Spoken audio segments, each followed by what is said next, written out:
What's the overall experience of just going back there and playing a team of that caliber for your guys after coming off of a Sacramento State team that maybe wasn't as on par with an Ohio team? You want me to start with the travel? Yeah, or no, just getting there and just that whole experience. The experience of getting there. I mean, our guys, like Jordan just said, we've coached in environments that are bigger, better than Ohio University. I think, as far as a football team, I think they are a very athletic football team that was hungry to get a win and outplayed us on that Saturday night. I think one of the things that sometimes people don't understand, especially when you're playing against a team that has coaches of that experience, like Coach Solich. They played an option team the year before and made some mistakes. They corrected a lot of the mistakes they had made against that option team the year before and benefited by playing us this year. And they showed they made some improvements. But I think they're a good football team. I think we would have to play probably mistake-free football to beat them, and that's possible. And that's what we did against Sacramento State. I think we got out of rhythm totally on the offensive side of the ball because of some of the things that they did to us. And we took what they gave us, and that was the tackle to tackle, and Jordan showed that he could do it. What we didn't prove was that we consistently could go 14 plays and score points, and we went from the 1-inch line to the 30-yard line and had a penalty and had to settle for a 41-yard field goal for our only offensive points of the day, and that was frustrating and disappointing, but it also led us to understand that we need to work harder on the consistency of what we're trying to do offensively too, not just the big plays that we were able to make against Sacramento State. And I know every team, every game, the situations change, obviously, when you're playing with your offense. But you guys, with Tony, he went 12 for 19 against Sac State, over 200 yards passing and 3 touchdowns. This past weekend, we didn't see hardly any passing out of him, and he only was able to complete 1 for 11. Just talk about maybe some of the difficulties in the passing game, and will you guys be working on that more in this next one? Well, we threw 19 balls against Sacramento, and we threw 11 balls against, and to me that's not a tremendous difference. The difference is when we threw it. Mm-hmm. If we're off schedule on the scoreboard, if we're off schedule on the down and distance, if we're off schedule on field position, puts a lot of pressure for you to throw the football with the offense that we have, and then that puts more pressure on our defense. And we got too many 3rd and longs. We had bad field position in a big portion of the game. And, Tony never got comfortable. And one thing people need to understand, everybody says, Tony Smith passing the football well. There's 10 other guys that go into throwing that ball. And we didn't play well probably at any of the 11 positions, to be honest with you, when we did throw it.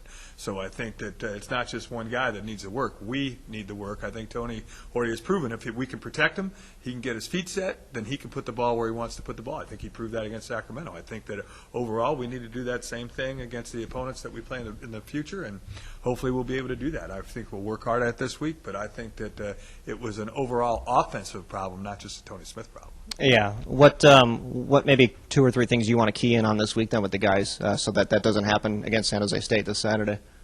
Well, I think, anytime you throw the football, and what we do on offense, it starts with down and distance. So when you're throwing on 3rd and 8 and they know you're going to throw it, we're going to have issues. So stay out of 3rd and 8, and that would be a good starting point. I think, secondly, I think that you got to protect the quarterback. If the quarterback, I don't care if you're Joe Montana or John Elway, if he can't set his feet, he's going to be inconsistent throwing the football. So we got to give the quarterback a comfort zone up front. And then the receivers got to win their one-on-ones, and those are the things we're going to work on this week and things we should work on every week. But they'll be probably emphasized a little bit more this week because we do believe that we need to be able to throw the football, especially against teams that are going to try to condense us and try to keep us between the tackles in the run game. What did you take away from the game this Saturday that you felt good about with your team after now 2 weeks of being able to play? I think that we played extremely hard again. I don't think it had anything to do with effort. I think our execution wasn't good. I think we did lose a little confidence as the game went on the offensive side of the ball. I think defensively they battled adversity with field position. We went for it on 4th down from the 27-yard line. They got no points. That's a tremendous effort defensively. I think they faced some adverse field position things and responded real well. And if I had to say defensively, we got them in where we wanted them. We had them 3rd and 8, 3rd and 7 several times, and to their credit, they converted. And I think, that was probably the only thing defensively I take away from it is a couple of big plays and 3rd down. I think other than that, we played pretty well defensively. I think we took strides in a positive direction on defense and offense. We went a little bit backwards, but with a lot of correctable things that can come from the football game. I think the positive going into San Jose State, if you look at it that way, Sacramento State isn't nearly as athletic as Ohio University.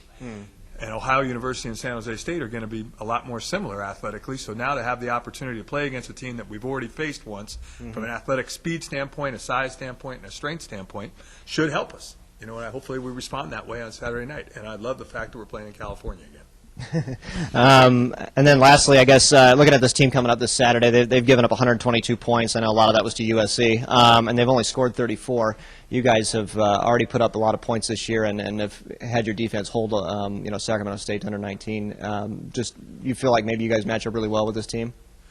Well, let's just say I don't think we match up real well with USC. No. I think that that's a tough question. It's kind of a loaded question. I mean, the three teams that they played.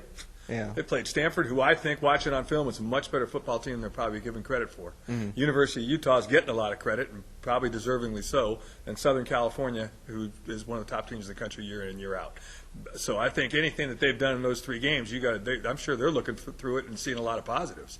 And I think that there are a lot of positives. They are as athletic as a team we're going to play. We're not going to play anybody as athletic as San Jose State. So I think that I'm sure they're looking for positives. I'm sure they're looking for a win going into the WAC conference schedule that's coming up the week after us. And I think they are a very capable football team that has happened to play three very good football teams to open their season with. Coach, last week you talked about Ohio and their speed at the receiver position and their big D-line, big D-line. Just kind of what are kind of the strengths of San Jose State as far as any possible areas you guys are keen on? Well, defensively, their overall team speed, but I really think it starts with their four guys up front. Their four guys up front are legitimate, and we're going to have to be able to deal with that. And hopefully our offense is part of the fact that it allows us to deal with that. I mean, I'm not too sure we can line up with a pro-style offense and be successful against what they are speed-wise up front.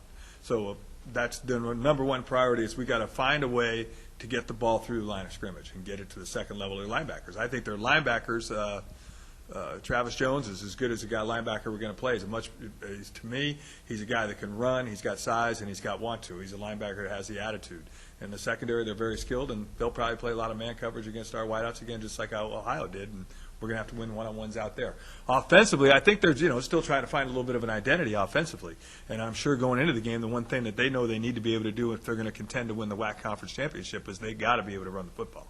So I look for them to probably try to do that, but they have some big play wide receivers, 6'3", 6'4" guys that, can go make plays. Really our corners, everybody looks at the statistics and says, well, those 3rd and 8s and all those things against Ohio, we played the coverages pretty well. Their guys made some tremendous plays on the football, and I give them credit for it. That's what you do.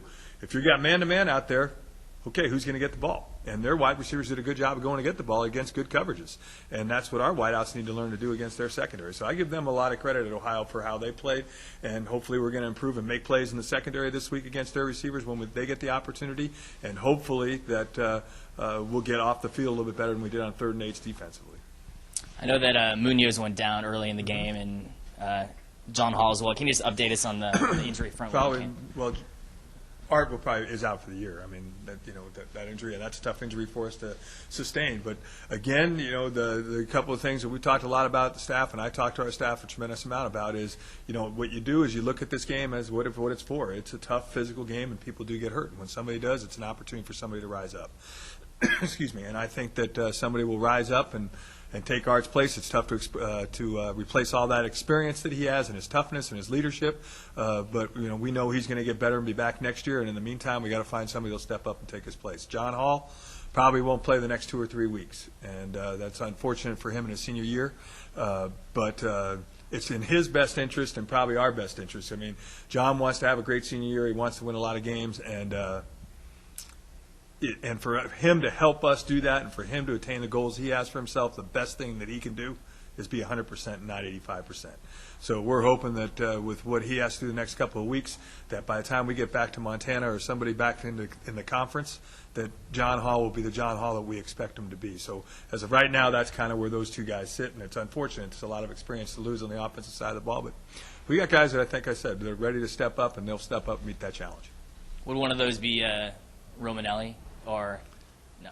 No. Jake's position is exactly where he plays, and he's going to play behind Jordan, and Jordan did a great job, and Jake probably should have played a little bit more the other night, but what they were doing on defense really allowed Jordan to get into a rhythm, and we didn't want to interrupt the rhythm that he had of seeing the things that he saw and doing the things that he was doing with the ball. He was doing a lot of positive things for it, and we left him there.